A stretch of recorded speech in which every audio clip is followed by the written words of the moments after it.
dos artistas de efeitos visuais é os dias incansáveis e intermináveis. E é um hábito que se tornou muito normal.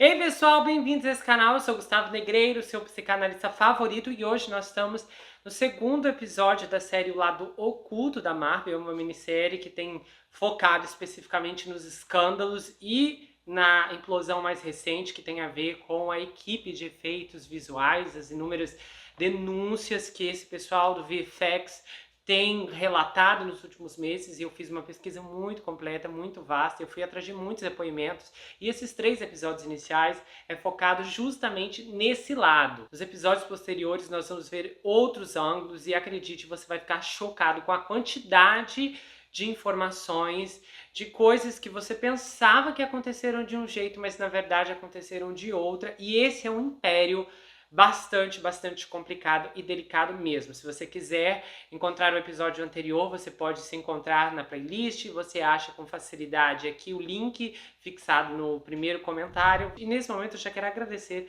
as pessoas que têm contribuído através do Valeu Demais, o mecanismo disponibilizado aqui pelo YouTube. E hoje a gente tem a Mariana Moura, a Ellen Santana e a Júlia Erivalda Barreto, que fez transferência pelo Pix.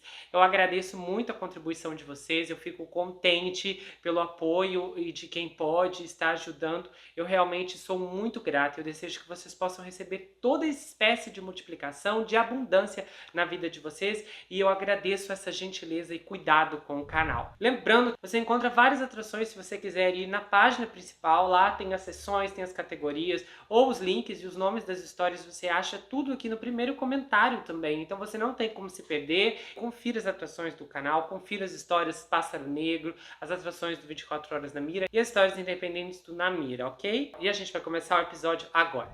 Há uma piada na indústria de efeitos visuais que é assim: alguém ouve que você trabalha em filmes e então a pessoa se aproxima e pergunta: que filme te fez chorar? E o artista responde: nos cinemas ou no escritório. A indústria de VFX está profundamente quebrada. Explora artistas usando contatos de curto prazo, persegue incentivos fiscais em todo o mundo e cria um ambiente em que os estúdios de produção, especialmente uma gigante da indústria como a Marvel, são tratadas como uma deferência que ocorre às custas dos artistas, do artesanato e de sua saúde mental. O VFX é uma máquina projetada para destruir artistas e está funcionando perfeitamente. É o que os especialistas da área estão definindo. Quando a vida de Pi, de Ang Lee, estava concorrendo a uma estátua de melhores efeitos visuais no Oscar de 2013, a cerimônia recebeu protestos do lado de fora por trabalhadores daquele filme que haviam acabado de processar sua casa de efeitos, a Whitney Hills, por demitir 250 deles, sem 60 dias de aviso prévio exigido pela lei da Califórnia. A Whitney Hills entrou com um pedido de falência semanas antes do evento. Vida de Pi ganhou o Oscar de efeitos especiais de qualquer maneira. Quando o supervisor de efeitos Bill Westenhofer subiu ao palco e tentou agradecer aos artistas da Whitney Hills, reconhecendo que a empresa estava em severas dificuldades financeiras no momento, a orquestra da casa aumentou o volume enquanto eles eram tocados para fora do palco com o tema de Tubarão. Foi constrangedor. Se você assistir o vídeo, era impossível de terminar a fala. A música, que era bastante agressiva, ficava cada vez mais alta e então eles tiveram que ceder. 9 anos depois, o Will Smith se engrandece por até 6 minutos ao ganhar o Oscar de melhor ator, depois de agredir Chris Rock em cadeia internacional. Na época da falência, a Whitney House conseguiu trazer uma certa conscientização sobre a existência de um problema no ramo. Inclusive, profissionais da área mudaram suas fotos de perfil no Facebook para um tom de verde familiar, o que levou as pessoas a se perguntarem o que está acontecendo. O fundador da Whitney House, John Hughes, fundaria outra empresa de efeitos visuais 4 anos depois. Mas o estrago e o impacto já estava feito. Uma fonte disse, essencialmente, que o que aconteceu é que houve uma grande mudança no tigre do filme. E então a casa de efeitos, a Ristani House, tiveram que voltar e refazer quase todo o seu trabalho. E isso custou-lhes tanto dinheiro que eles já estavam trabalhando em uma margem de lucro tão fina que isso os levou à falência. Acontece que o impacto do que aconteceu não durou muito tempo e logo esse assunto foi esquecido. A Marvel Studios, como qualquer outra empresa de produção, contrata estúdios para produzir VFX. Eles contratam casas de efeitos.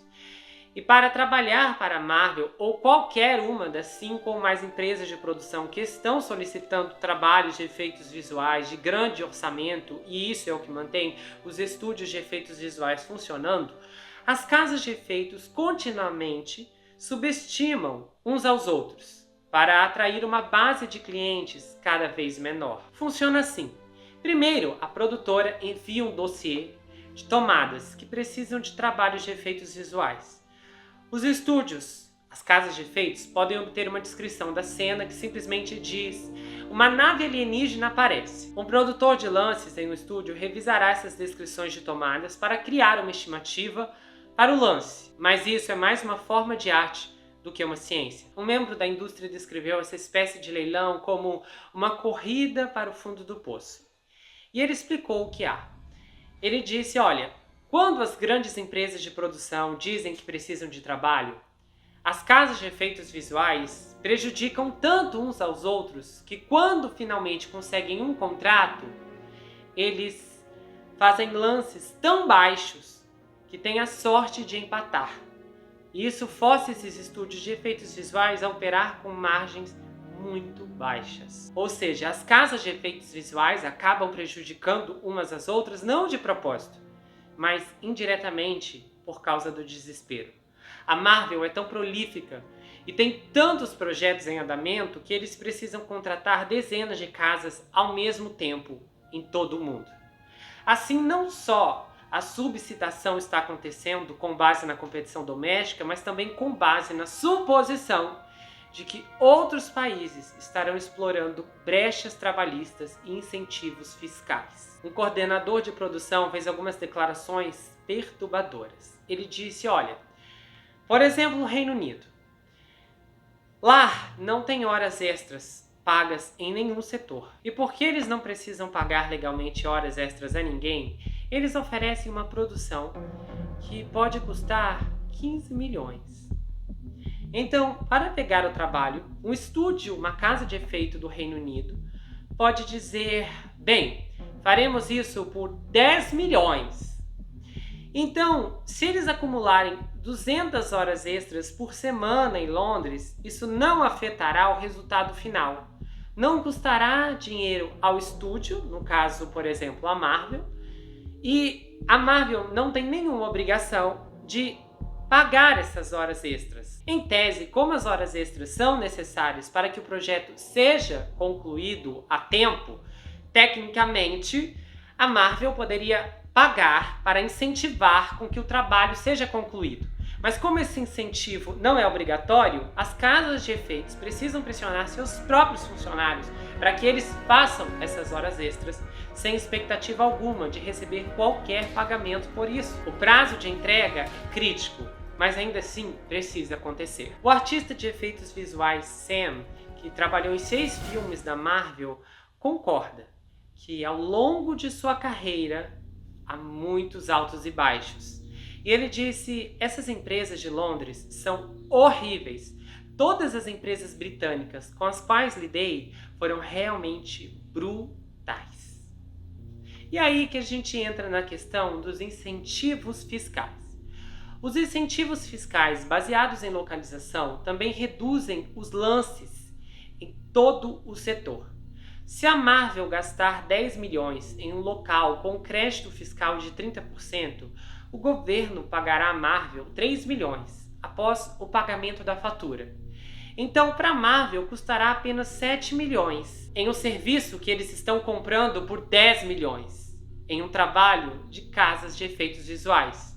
Então, em vez de licitar 10 milhões pelas fotos dos efeitos visuais que é o que realmente custa para produzir o trabalho e ter lucro, uma empresa sem acesso a esses créditos fará esse lance de 7 milhões para subestimar o estúdio localizado em um local com incentivos favoráveis. Hector, um artista de efeitos visuais, disse: "Olha, eu vi os livros de contabilidade.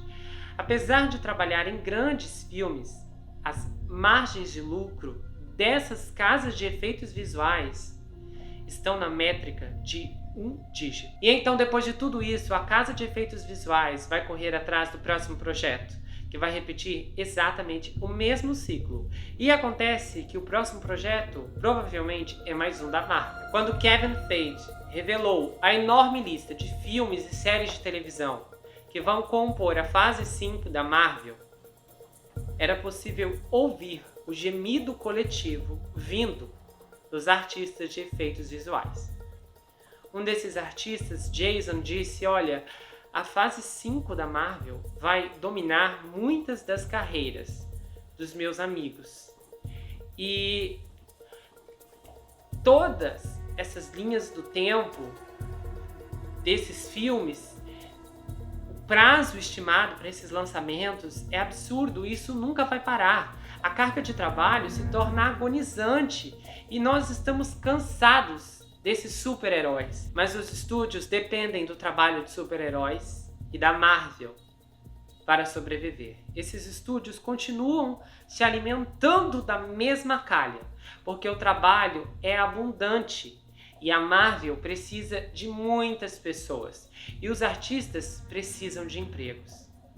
Para onde você acha que esses estúdios vão?" Conrad, o coordenador de produção que trabalhou em vários projetos da Marvel, também tinha algumas coisas a dizer. Ele falou: "Olha, estamos ouvindo sobre o tratamento da Marvel aos estúdios de efeitos visuais, e mais do que qualquer outra empresa de produção, porque há muito disso, independentemente de relacionamentos específicos com fornecedores. A Marvel tem uma equipe de produção diferente a cada projeto. Então, às vezes, você pode ter um relacionamento de trabalho muito bom com eles e outras vezes não. No início, trabalhar para a Marvel era um projeto de paixão para muitos artistas. E os relatos dizem que foi legal executar trabalho em Homem de Ferro ou Thor. Estúdios e artistas ganharam muita influência com esses filmes. Isso ajudou a reduzir os preços das propostas, especialmente durante a fase 1 da Marvel. David disse que quando começou a trabalhar em projetos da Marvel, para ele foi emocionante. Eu ainda era meio nerd muitas vezes, vendo esses filmes sendo feitos e fazendo parte de todo esse processo, mas definitivamente houve alguns dias longos e ele riu admitindo que algo que se tornou nesse ponto da carreira de quase todos os artistas de efeitos visuais é os dias incansáveis e intermináveis. E é um hábito que se tornou muito normal. O David descreveu que Guardiões da Galáxia foi um dos projetos favoritos em que ele trabalhou. Mas, mesmo nesse projeto, ele concorda que a Marvel já era inconsistente. O pior foi quando Vingadores Guerra Infinita e Ultimato foram lançados. Eles realmente adiantaram esse lançamento em um mês e não nos disseram nada. Ele diz que se lembra de estar na pista de trabalho com a equipe e então um dos seus artistas veio até ele e disse: "Ei, você viu isso?" E então o cara mostra o artigo e diz: "Olha, a Marvel antecedeu a data de lançamento em um mês." A Marvel não disse à equipe de casas visuais que trabalhava no filme que a data de lançamento havia mudado. David foi ao seu supervisor, que também não tinha ouvido nada a respeito. Então eles entraram em contato com o pessoal da Marvel e eles disseram que haviam esquecido de contar a eles. Basicamente, a equipe descobriu através de um comunicado à imprensa que eles tinham um mês a menos para trabalhar em todas as fotografias. O outro rapaz, o Sam, disse que a Marvel é o pior exemplo de muitos dos problemas da indústria. Olha, seria uma coisa se às vezes fosse muito ruim e às vezes não, mas com a Marvel parece que toda vez é a mesma coisa. Então, primeiro eles tendem a ser tão ruins quanto conseguem e depois são consistentemente mais ruins. O Hector lembrou que durante o último projeto da Marvel em que trabalhou, desde o seu primeiro dia no projeto até entregar todas as fotos, eles trabalharam longas horas e fins de semana. E ele relatou, foram apenas meses sendo literalmente pregados na mesa. Mesmo até a última semana, eles ainda não tinham certeza de como queriam que fosse feito aquele cenário gigantesco. Então, estávamos fazendo arte conceitual. A arte conceitual deve ser a primeira coisa que você define antes de começar a trabalhar nas peças que eventualmente serão compostas para compor a cena. E várias partes dessa sequência já haviam passado por todo o pipeline. Você tem renderizações de iluminação, simulações de efeitos, pinturas foscas e animação. Ainda ele diz, tudo isso está pronto, mas a Marvel ainda não aprovou a arte conceitual. Isso não é um acaso, isso faz parte do processo. Muitas fontes afirmaram que a Marvel deliberadamente filma seus filmes de tal forma que eles são capazes de mudar detalhes grandes e pequenos até o último minuto. Muito pouco é filmado com efeitos práticos. E mesmo as coisas que são práticas passam por retoques da equipe de VFX. Outro funcionário do ramo revelou que quando você pega uma placa do rosto de alguém contra uma tela mal iluminada, não há realmente nada que você possa fazer para torná-lo realista. Uma placa é um quadro intocado, exatamente o que foi capturado na câmera, o mocap. Então ele disse, isso é algo que nunca é comentado. Todo mundo diz, os efeitos visuais parecem um lixo. E eu digo, não, você deveria ter visto a placa, você deveria ter visto o que nos foi dado, porque aquilo era um lixo. Às vezes as mudanças ocorrerão até o último dia antes do lançamento do filme. O Conrad lembra que quando o primeiro filme do Doutor Estranho saiu, na verdade eles não tinham efeitos visuais finais. Eles ainda estavam trabalhando nisso depois que o filme foi lançado no Reino Unido. Enquanto o filme estreou em Hong Kong em 13 de outubro de 2016 e estreou no Reino Unido em 25 de outubro, o trabalho de efeitos visuais não foi concluído até o dia 28 de outubro, quando foi lançado nos cinemas dos Estados Unidos. Com muitas empresas de produção pedindo mais e mais mudanças cada vez mais próximas do prazo de entrega, os artistas individuais nos estúdios de efeitos visuais são colocados sob imensa pressão, fazendo com que trabalhem grandes quantidades de horas extras para acomodar essas metas inconstantes. O Sam fez um comentário sobre uma de suas recordações. Eu não tive um dia de folga por 5 semanas. E aqueles que não eram dias de 8 horas foram dias de mais de 10 horas. Isso foi porque eles fizeram uma refilmagem um mês antes da estreia.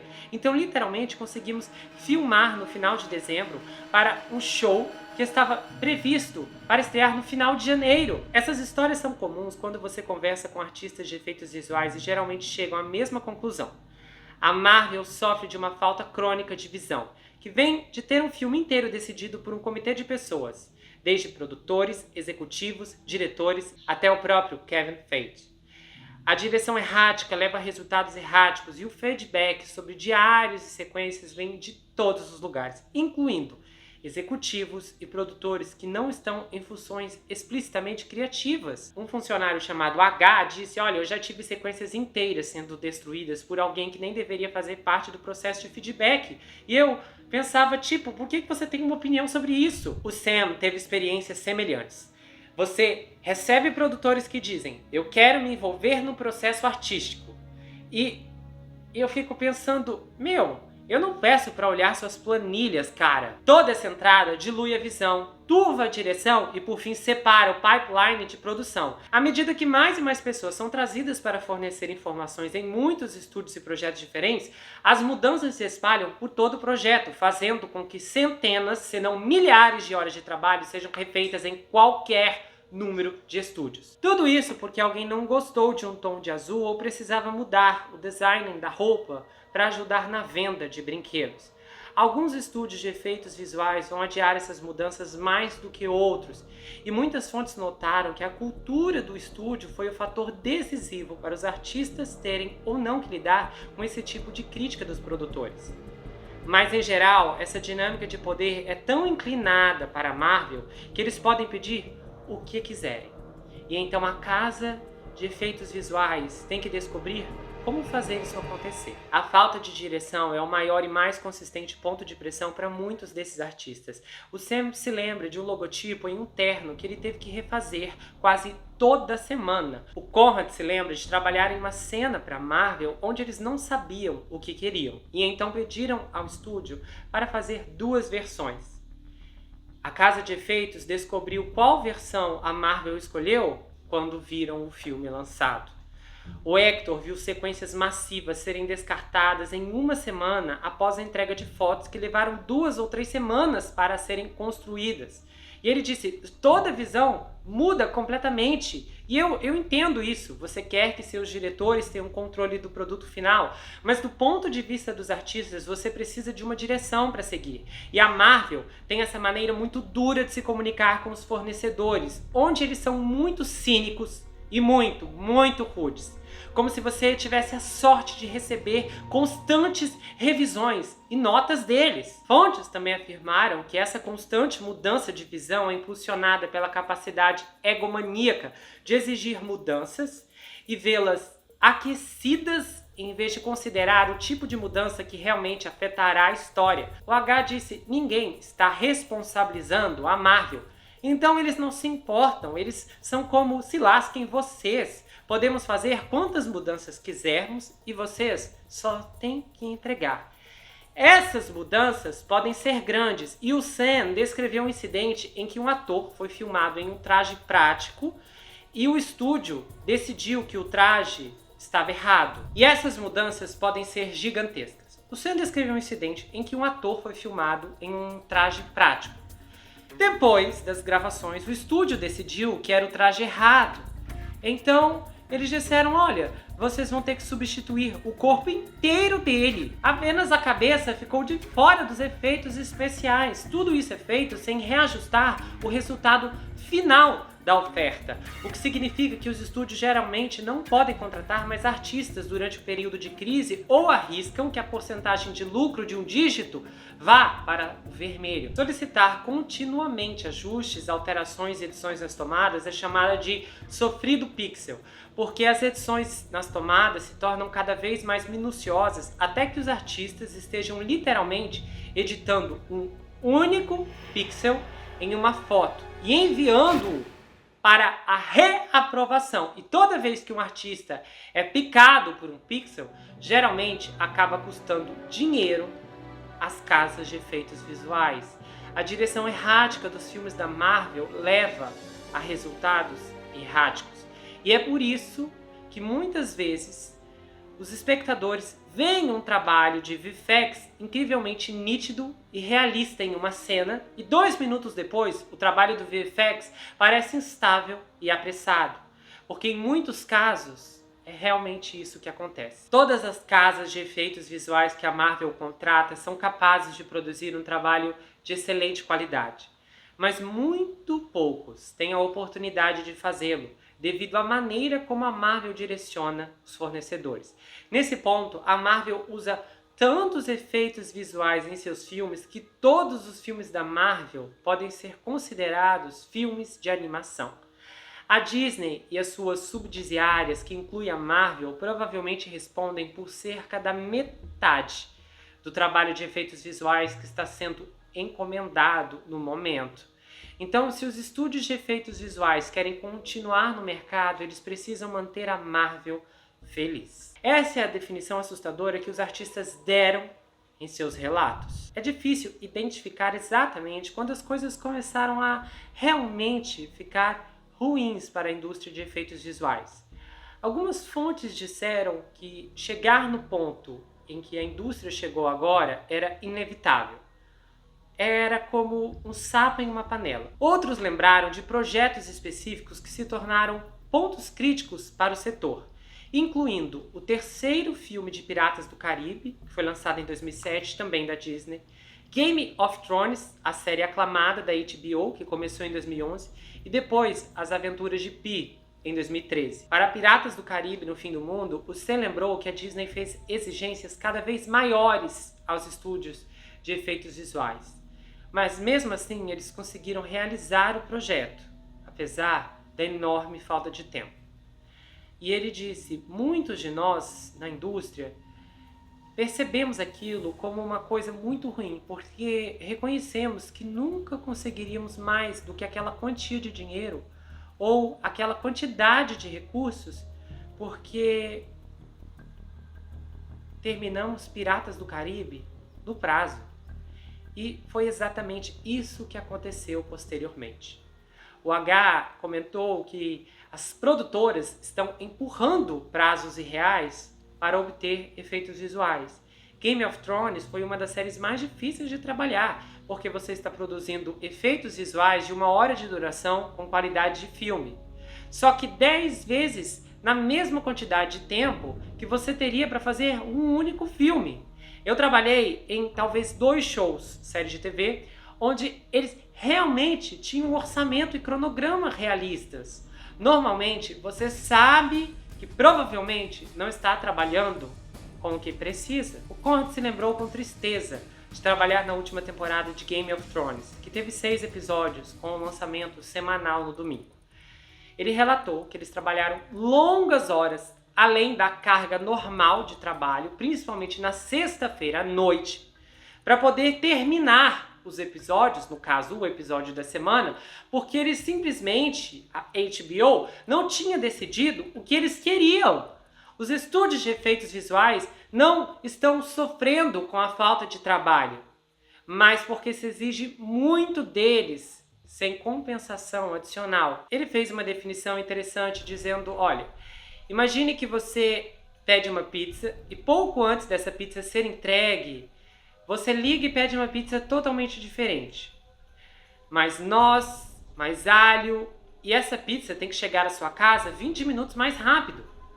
Se fosse possível, você seria cobrado a mais. Mas quando você é uma casa de efeitos visuais e a Disney está te pedindo mais coberturas, você cala a boca e entrega sem qualquer custo adicional. O Rain disse, a verdade é que não existe um bom cliente.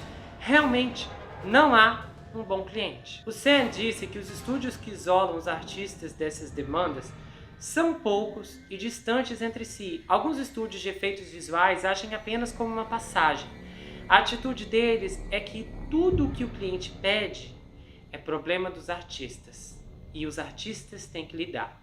Se o estúdio de efeitos visuais não modera o estúdio de produção, os problemas resultantes de um planejamento inadequado são apenas exacerbados. Olha, alguma responsabilidade na casa de efeitos visuais. Só que no final, você sabe, o cliente não deveria estar pedindo coisas malucas. O David disse que as posições de suporte nos estúdios tendem a ser funcionários em tempo integral. E para essas pessoas, eles veriam alguma pressão. Mas não é o caso, porque são eles que trabalham de 12 e 16 horas por dia para fazer as coisas. Eles ficam simplesmente felizes em dizer: ei, você tem que ficar para terminar essas fotos. Mas nunca são eles que ficam. O David diz o seguinte: 100% dos artistas dessa linha de frente estão esgotados. Muito mais do que muitas outras posições que eu já vi nessa indústria. O burnout não vem apenas do fato de que os artistas estão sendo solicitados a trabalhar na mesma coisa repetidamente, ou vem dos 2 dias de 12 horas durante o período de crise, mas também vem do fato de que os estúdios de efeitos visuais estão perseguindo incentivos por toda a parte. Então essa busca por incentivos fiscais acaba fazendo com que os artistas se mudem para qualquer lugar para continuar trabalhando. Para os artistas VFX, os subsídios fiscais que conduzem às sublicitações também estão ajudando a alimentar a exploração dos trabalhadores. A maioria dos artistas de efeitos visuais não ocupa cargos em estúdios de efeitos visuais. Eles são contratados por projetos, para contratos de 6 a 9 meses. O que significa que quando a Colômbia Britânica começa a oferecer um incentivo fiscal de 30%, os estúdios de efeitos visuais começam a se instalar em Vancouver, no Canadá. E se você é um artista de efeitos visuais que quer trabalhar, acaba tendo que se mudar para Vancouver. Fica que por causa desses subsídios fiscais, Los Angeles, de repente, ficou muito caro. Ele disse: os estúdios demitem todos os seus funcionários e aí eles fazem os artistas se mudarem para Vancouver. Os artistas usam remotamente o mesmo computador físico que tinham em Los Angeles, mas eles mudam suas vidas inteiras para isso. E agora eles são residentes canadenses. À medida que os estúdios de efeitos visuais buscam esses subsídios, os artistas são forçados a seguir o dinheiro. Se não houver contrato, eles perdem o visto e têm que mudar a sua vida inteira de novo. Muitos são forçados a continuar aceitando contratos em estúdios que buscam subsídios independentemente das condições, trabalho ou família. O Hector admite ter atravessado fronteiras 4 vezes na década em que trabalha como artista. Uma fonte contou a história de um amigo que tem família em Los Angeles e aluga apartamentos em diferentes cidades durante o contrato. Ser um artista de efeitos visuais em Hollywood é se tornar um nômade digital, perseguindo estúdios em toda a América do Norte, porque os estúdios são capazes de explorar brechas fiscais para convencer grandes produtoras como a Marvel que podem fazer melhor, mais barato, mais rápido, à custa dos próprios artistas em que confiam para criar seu produto. O Jason admite que os problemas dos estúdios de efeitos visuais parecem incestuosos. É muito da mesma sujeira. Os mesmos problemas estão circulando no mesmo grupo de empresas. Você apenas trabalha com as mesmas pessoas repetidamente, só que em estúdios diferentes, no caso em casas diferentes e em projetos diferentes. E os problemas continuam surgindo porque, independentemente do impacto que esses filmes têm na saúde mental e física dos artistas, os estúdios continuam ganhando dinheiro e os filmes continuam sendo lançados. O Sam trouxe o seguinte relato. Alguém ficou doente enquanto trabalhava em um filme específico. Ele não quis especificar qual era a empresa de produção. Mas ele disse que a pessoa se sentiu tão mal que não estava terminando as suas cenas, que esse indivíduo doente foi para a casa de efeitos visuais. Isso era fim de semana, no meio da tarde de um domingo. Então alguém entra no escritório dele e diz: ei, você conhece CPR? Ele diz: CPR? Como assim? O que houve? Ah, é que o artista desmaiou na sua mesa. Ele estava respirando, mas nós estamos desesperados e a ambulância ainda não chegou. E ele continuou dizendo: quase toda a casa de efeitos visuais tem algum tipo de sala de choro. As pessoas entram e choram por 10 minutos e depois voltam e fazem o seu trabalho. O H explicou que já teve artistas que tiveram o RH entrando e dizendo: olha, a gente acha melhor tirar você da produção desse filme, porque nós estamos preocupados com a sua segurança. Isso não é saudável. Houve outras situações que os artistas começaram a brigar no meio do estúdio. As pessoas chegam a um limite. E eu estive em um programa que nós estávamos fazendo 60, 70 horas por semana, por 5 semanas. E havia muitas pessoas que não viam mais suas famílias. E isso é horrível, só que é um padrão em toda a indústria. O David relembrou o momento em que ele estava no estúdio trabalhando até tarde com um outro artista. E, de repente, o cara atingiu o ponto de ruptura. Eles estavam lá no laboratório, atrasados, fazendo renderizações. E o cara olhou no relógio, eram 2 da manhã. E ele olhou e falou: isso vale a pena? Cara, isso vale a pena? Então, quando ele se deu conta, o cara levantou. Ele não fez escândalo, ele não fez fanfarra, ele não foi no RH. Ele simplesmente levantou e foi embora. O cara nunca mais voltou. Ele não ligou para dar satisfação, ele não quis falar com ninguém. Ele simplesmente foi embora e desistiu de tudo. Foi perguntado o seguinte: quanto tempo leva para fazer o trabalho? Então, o David disse: olha, Uma cena básica de 3 segundos do Robert Downey Jr., por exemplo, do Homem de Ferro. Vamos pegar uma cena onde todos os hologramas estão flutuando. Provavelmente aquela cena demorou 50 horas. Aí o jornalista perguntou: que tal uma cena em um filme como Vingadores Ultimato, que pode apresentar dezenas de personagens? Aí o David começou a rir e disse que não consegue nem pensar em um número. Ele disse centenas e centenas de horas. Dezenas de estúdios, centenas de pessoas. Todos provavelmente trabalharam horas extras com posts em movimento e receberam críticas dos executivos, dos diretores e pressionados a trabalhar em locais que apenas beneficiam a oferta do estúdio Marvel. Na visão do Hector, ele disse que a falha está em algum lugar entre as empresas de produção, os estúdios, e as casas de efeitos visuais. Eu acho que o nível é muito baixo para a forma como os estúdios tratam as casas e os artistas, que muitas vezes trabalham com eles em vários projetos seguidos. Eu sei que muitas pessoas querem absorver a culpa dos estúdios dizendo: bom, a Marvel não está colocando nenhum desses artistas sob coação. E a Marvel não tem culpa porque os artistas não trabalham para a Marvel. Os artistas trabalham para a casa de efeitos visuais. Mas fazer isso é redutivo e ignora a imensa pressão que os estúdios de produção colocam nas casas de efeitos visuais. O problema não é apenas uma parte da indústria, é como toda máquina de fazer filmes trabalha. O Ryan teceu o seguinte comentário: os filmes existem há mais de um século, mas só estamos brincando com filmes e computadores há 30 anos ou mais. Então o VFX chegou atrasado na festa e nós somos os artistas e estamos com medo.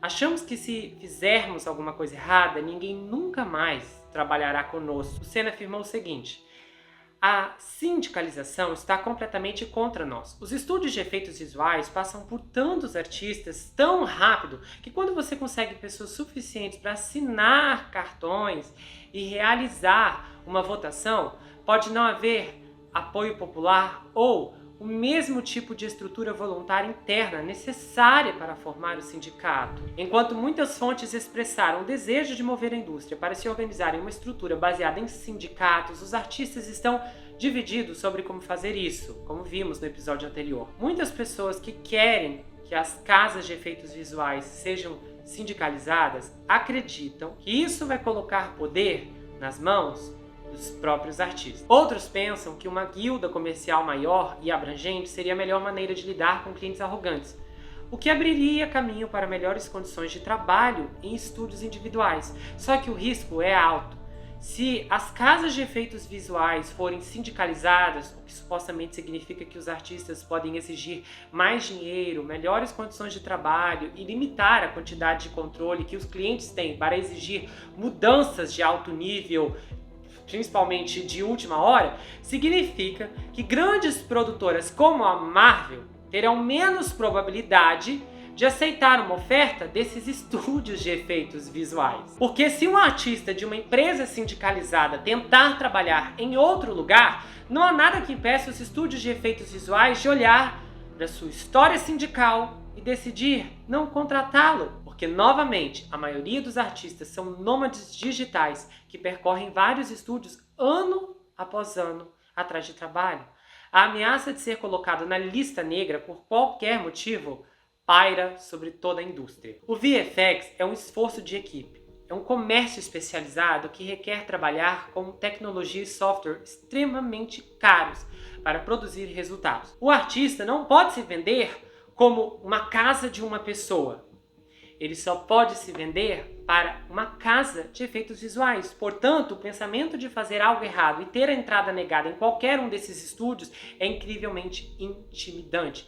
A ameaça de não ser capaz de ganhar a vida cria um enorme desequilíbrio de poder. O H define que isso torna tudo um jogo de culpa. Os artistas culpam os coordenadores, que culpam os produtores, que culpam os executivos, que culpam os artistas. Tudo volta ao topo porque não temos tempo ou dinheiro suficiente para realmente fazer o trabalho de uma maneira que não tenha pessoas que estão perdendo os aniversários de seus filhos. Nós tivemos equipes dormindo no escritório porque retornar para casa acaba tomando tempo demais. E não é fácil encontrar um estúdio com melhores condições de trabalho, porque eventualmente todos os artistas trabalharão em um projeto que tem essas demandas avassaladoras. A responsabilidade, em última análise, recai sobre os estúdios de cinema. Especialmente uma empresa tão grande quanto a Marvel. Por que você não pode dar às pessoas um cronograma e um orçamento realista, em vez de apenas forçar essas corridas ao fundo do poço? É da natureza da indústria que o esgotamento seja inevitável. Já o Sen diz que os estúdios estão cientes do que está acontecendo, mas eles não se importam. Há constantemente uma nova safra de jovens saindo das escolas, das faculdades e querendo trabalhar no cinema. Mas talvez o burnout não seja uma palavra forte o suficiente para descrever o que acontece com alguns artistas. O Ren listou o que ele viu acontecer a serviço do estúdio: doença mental, doença física e, no fim, pessoas que tiraram a própria vida. No geral, são mais do que apenas algumas horas prolongadas além do período determinado. É uma pressão constante, estresse constante e demandas constantes para fazer o seu trabalho melhor, mais rápido e mais barato. Enquanto algumas casas de efeito podem isolar os artistas dessa pressão, seus artistas, a maioria das casas não se incomoda. Porque para essas casas, para agradar o cliente, vale a pena queimar alguns artistas. O David disse, olha, muitas pessoas realmente acham que simplesmente apertamos o botão tornar legal. Eles realmente não percebem a enorme quantidade de trabalho e os centenas de artistas necessários para fazer qualquer coisa acontecer. Para cada filme, cada tomada, artistas em dezenas de casas de efeitos visuais estão criando gráficos e animações sob medida e personalizados. É um trabalho prático e requer treinamento comercial, conhecimento profundo de software e, sem dúvida, arte. O Ren destacou que os estúdios de produção se beneficiam de todos pensarem que há um botão mágico que os artistas pressionam e, de repente, Tom Holland está em um traje de aranha. Eles querem que você imagine que as paisagens caleidoscópicas de Doutor Estranho vêm de um código conectado a um computador que faz todo o trabalho. Não é uma conspiração, não é um encobrimento. É apenas que essas empresas estão capitalizando a desvalorização consistente do seu produto e passando o trabalho para os artistas que tornam esse produto possível. O negócio é confuso e é um costume. É como fabricar algo que nunca foi feito antes. Um especialista do ramo fez uma seguinte definição, que não é a minha opinião. Ele disse assim: então a Marvel está fazendo algo errado? Para alguns, a resposta é, infelizmente, sim e não ao mesmo tempo. No ângulo direto, eles estão simplesmente operando como sempre, reduzindo os resultados sempre que possível e facilitando uma relação de trabalho com fornecedores que lhes permita tirar proveito da insegurança institucional dos artistas sob o emprego da casa de efeitos visuais. A Marvel pode estar executando a máquina do filme como ela deve funcionar, mas isso não deve absolvê-los das condições de trabalho punitivas que a sua pressão impõe a muitos estúdios. Já observadores concordam que a Marvel está executando uma máquina que funciona, mas que não deve absolvê-los das condições de trabalho punitivas que a sua pressão impõe a muitos estúdios.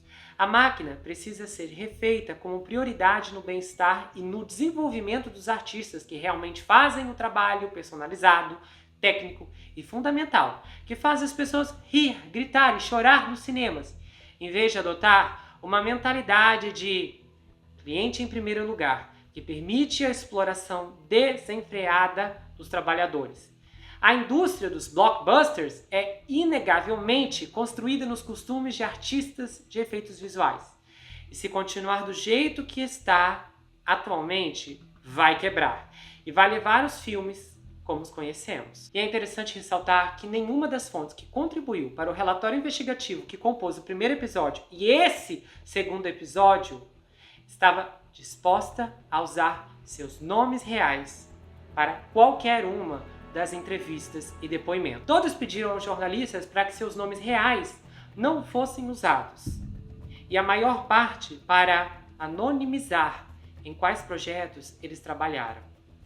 Além disso, várias fontes que originalmente concordaram em fazer parte de algumas investigações paralelas recuaram, alegando que os estúdios reprimiram os artistas que conversavam com os jornalistas e foram descobertos.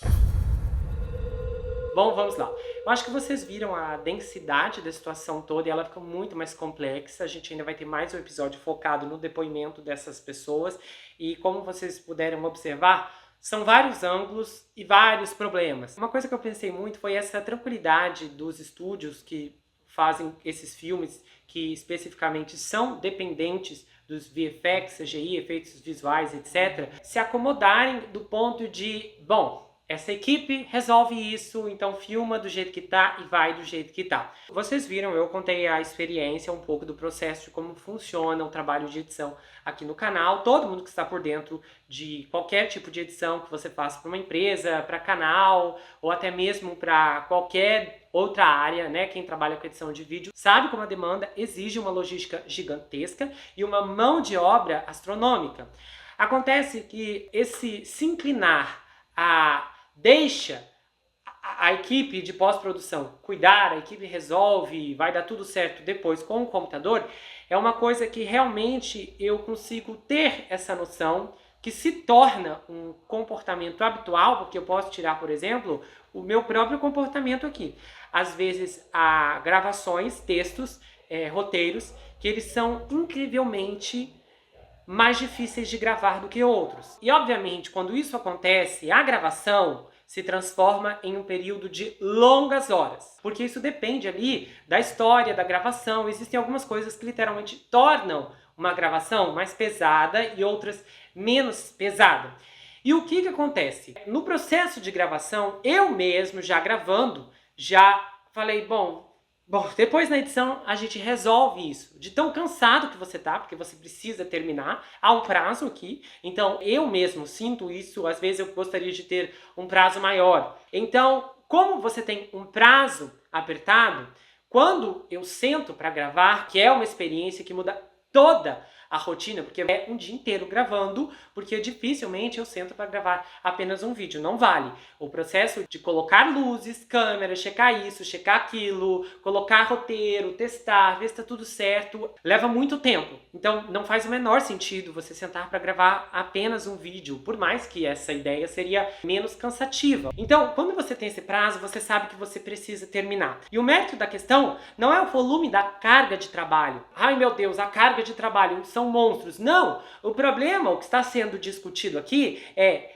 a carga de trabalho que é passado para esses artistas e o fato de que eles não estão sendo pagos corretamente e, pelo contrário, estão sendo explorados totalmente porque há brechas na condição do fornecimento das suas habilidades. E um dos fatos que ampliam toda essa situação, que já se arrasta há décadas para o pessoal de VFX, é que o pessoal, os estúdios, os diretores, os produtores, toda essa equipe não tem a menor noção do que eles passam, porque eles estão em um estágio e a equipe de VFX está em outro. Então, às vezes, a falta de sensibilidade, a falta de conhecimento, de ter qualquer intimidade com o trabalho da outra pessoa, faz que nós sejamos cegos ou mesmo frios em relação ao que ela está fazendo. Então, quando não há consciência, isso amplia e potencializa o fator de exploração. Psicologicamente, esse é um efeito muito, muito duradouro. É basicamente não é comigo, então eu não estou nem aí. Só que muito desse pensamento também tem esse fator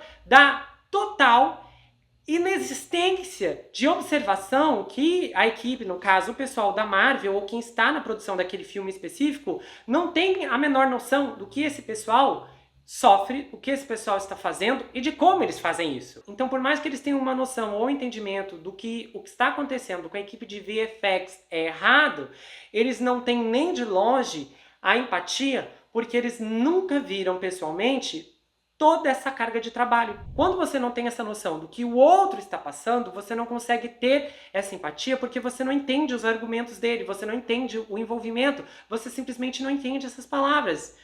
Cara, são efeitos, não é só apertar o botão ali, o efeito sai, não é só colocar uma imagem de fundo e está pronto. É realmente essa a visão que muitas pessoas acabam tendo, porque elas estão do lado de fora, não do lado de dentro. Então isso é um problema que pode se manifestar não apenas nesse caso específico que a minissérie está abordando, como a Marvel e o pessoal de efeitos especiais, os artistas, mas em qualquer outro ramo que você identifique ou você pensa, bom, esse trabalho aí parece uma coisa super fácil, rápido de fazer e, na verdade, não é bem assim. Quantos de nós podemos dizer que inicialmente, nós olhávamos para alguém que fazia um determinado trabalho, que oferecia um serviço específico e achávamos que aquilo era feito rapidamente, sem suor, sem lágrimas e pronto, simplesmente ficava pronto. Quando você chegou mais perto, você viu que a realidade era outra, porque você viu que realmente as coisas não funcionavam do jeito que você pensava. Mas isso só aconteceu porque você teve alguma experiência de vida com aquilo. E essa experiência pode ser ou através de relatos ou através de uma própria convivência.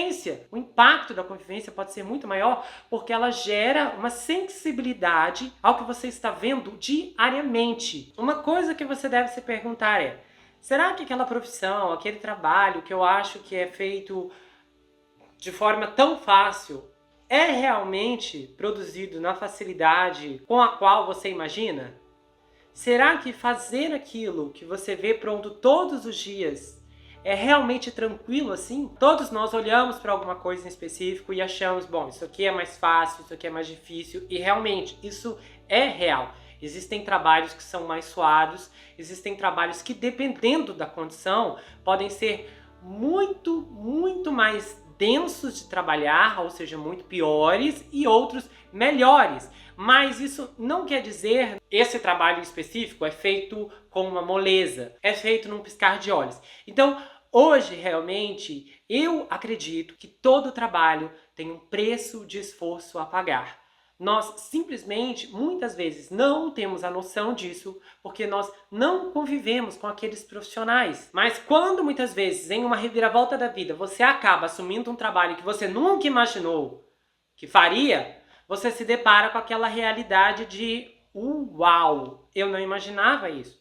E é uma experiência que muitas pessoas podem testemunhar. É só você comentar aqui embaixo o que você achou, que era feito rapidamente e depois você descobriu que não funcionava dessa maneira. Claro, eu não estou dizendo que se os diretores da Marvel, o Kevin Feige, passar um dia com os efeitos visuais, ele vai ter empatia, porque eu não acho que funciona desse jeito para essas pessoas e tal, mas a gente vai comentar mais sobre isso nos próximos episódios. Mas eu estou trazendo a análise, uma reflexão para nós, pessoas normais, vamos dizer assim, pessoas comuns, que não estão controlando empresas bilionárias, empresas que lidam com bilhões todas as semanas no cinema, mas para trazer esse aspecto num ponto de vista de reflexão, de refletir e de entender do quanto realmente você valoriza a mão de obra da pessoa que fornece aquilo que você consome. Quais são as etapas daquele produto? Quantas pessoas estiveram envolvidas? Quantas pessoas são precisas para gerar esse tipo de material? Eu penso que, no geral, todo mundo acaba trabalhando em alguma coisa no qual vai te custar horas em casa, horas a mais, muito mais do que aquilo que basicamente é dito no começo, são 7 horas de trabalho, 8 horas. Eu sei que às vezes sempre vai ser exigido mais. De uma forma ou de outra, todos nós acabamos por absorver sobrecargas. Às vezes tem muitas pessoas que trabalham numa empresa, carteira assinada, trabalho todo mês, mas você tem que bater metas. Eu estava lendo recentemente sobre o impacto psicológico, o efeito que muitas pessoas que trabalham com metas acabam tendo, e essa reação no cérebro. E é assim chocante o quanto essa pressão angustiante gera um nervosismo tão grande que muitas doenças acabam por ser desenvolvidas pelo fato de que aquele indivíduo passa o mês inteiro em uma expectativa de eu preciso fazer com que isso seja vendido, eu preciso fazer com que alguém compre isso, porque o meu trabalho está em risco. Então a pessoa está empregada, mas ela teme ser demitida por não cumprir a meta. Há outras pessoas que não trabalham com esse tipo de meta. E eu, pessoalmente, eu acho que eu até já disse isso em algum vídeo, que eu acho que esses trabalhos que lidam com venda realmente exigem muito psicologicamente de um indivíduo. Desde alguém que tem que vender água no sinaleiro, alguém que toda semana tem que vender alguma coisa, porque você fica naquilo, eu preciso vender, eu preciso vender. E quando você vende, você sabe que você tem que vender outra coisa depois disso. Então, é uma coisa que não acaba. Isso gera um estado de alerta, de urgência constante. Pessoas que literalmente dormem pensando na meta e acordam pensando naquela meta. E isso pode esgotar muitas e muitas pessoas. E acaba que muitas situações, esses funcionários são desafiados, inclusive na sua perspectiva do que é certo e errado, porque o quanto eles têm que dizer para convencer alguém a comprar aquilo. E nós sabemos que tem muita gente que acaba mentindo, seja numa loja onde o vendedor está olhando para aquela roupa e ele diz, ficou lindo, mas ele acha que ficou horroroso. Então, há muitas questões que elas são realmente delicadas. E quando você coloca isso na balança, o efeito, a consequência, ela vai vir posteriormente no corpo. Já há outra classe de trabalhos onde você não tem que vender nada, mas você tem que acabar aquilo no prazo. E no meio do caminho, para cumprir esse prazo, podem surgir inúmeros problemas, inúmeras questões que precisam ser vencidas diariamente. E o estresse de ter que lidar com pessoas, de ter que lidar com equipes, aonde muitas vezes há disputas, há jogos de poder, há egos brigando um com o outro, você realmente pode viver um pesadelo ou vivenciar um terror. Desde alguém que é um funcionário que acaba sendo submetido a ordens absurdas ou a um líder que precisa lidar com pessoas extremamente difíceis. Seja qual for o lado em que você estiver, por conta própria ou debaixo do guarda-chuva de uma empresa, todos sabemos que nenhum trabalho é fácil. Ou pelo menos você sabe que o seu trabalho não é fácil. E eu sei que tem muitas pessoas que ganham mais fazendo menos e há muitas pessoas que ganham menos fazendo muito. Os contextos podem variar para cada circunstância e para cada um de nós, porque a sua circunstância pode ser individual, isolada, ou você pode estar compartilhando o que muitas pessoas estão vivendo nesse exato momento. E eu acho que independente do que você está sofrendo no seu trabalho ou com as coisas que você tem que lidar dentro dele, saiba que você não está sozinho e que em algum lugar no mundo, ou talvez na sua própria cidade, alguém esteja vivendo exatamente a mesma coisa que você. Se você gostou desse vídeo, se inscreva no canal, ativa o sininho, compartilha, dá um like. Nós estamos nessa minissérie incrível e nós temos mais episódios e a coisa ainda vai ficar muito, muito quente porque tem revelações explosivas vindo por aí. Tudo isso você vai ver aqui nessa investigação exclusiva do Gustavo Report. Se você quiser saber mais sobre mim, adquira meu livro, Perfeito Estranho. É um livro incrível. Ele conta a história de um rapaz chamado Jack Wilber que se vê preso em uma terrível maldição hereditária enquanto ele precisa enfrentar um serial killer que está escondido em sua própria casa. Esse livro já está disponível lá no meu site. Você pode falar comigo ou pelo site ou pelo Instagram. O livro é enviado para qualquer lugar do Brasil e quase qualquer lugar do mundo também. Ele vai autografado com um pôster exclusivo e quebra-cabeça de marcadores também. Me siga no Instagram, Gustavo N Psicanalista. Eu tenho um canal de cortes onde as análises dos vídeos são recortadas e postadas por lá. E eu também tenho um grupo no Telegram onde eu envio áudios exclusivos. A gente tem muita troca e coisas interessantes, tá bom? A gente se vê no próximo episódio. Não se esqueça que aqui você sempre vai ter um amigo. Até mais, pessoal! Johnny Depp. Você vai conhecer a origem, a música, o estrelato, a fama, as mulheres, os problemas, as controvérsias e os eventos que nos trouxeram até agora. De trás para frente, uma biografia que vai revelar além da queda e um possível recomeço de Johnny Depp.